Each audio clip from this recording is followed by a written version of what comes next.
Bismillahirrahmanirrahim. Assalamu alaikum, dear beautiful students. How are you? I hope you'll be good and keep focusing on your studies. आज हम शुरू करने वाले हैं अपने 20 एटीट्यूड फिजिक्स का पहला टॉपिक जो कि है the oscillatory motion. Oscillatory motion is a to and from motion of a body about its fixed position. To and from motion यानी कि कुछ इस तरीके के मोशन को हम to and from motion कहते हैं.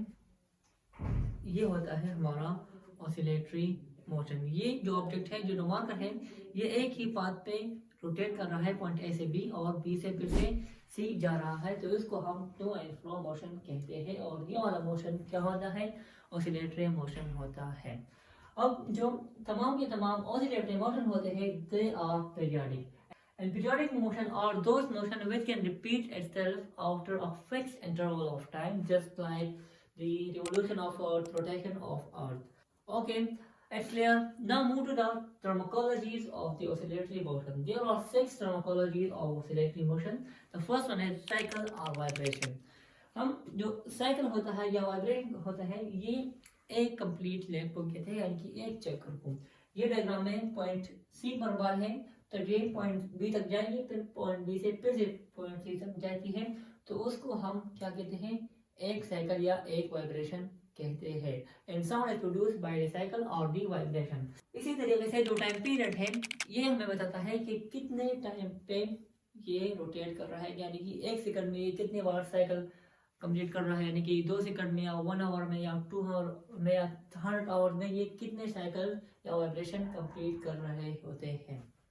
अब जो फ्रीक्वेंसी है, फ्रीक्वेंसी भी वही बात है, लेकिन इसमें पर यूनिट टाइम आता है, जिसको हम मेजर करते हैं बाय दी साइकिल पर सेकंड स्क्वायर और दी हर्ट्ज. इसको हम साइकिल पर सेकंड स्क्वायर या हर्ट्ज पे मेजर करते हैं. The fourth terminology is the relation between time period and frequency. The time period and frequency are reciprocal to each other. ये एक दूसरे के reciprocal होते हैं. अगर टाइम ज्यादा है, अगर टाइम ज्यादा लगेगा तो फ्रीक्वेंसी कम पैदा होगी, लेकिन अगर फ्रीक्वेंसी ज्यादा है तो टाइम कम पैदा होगा.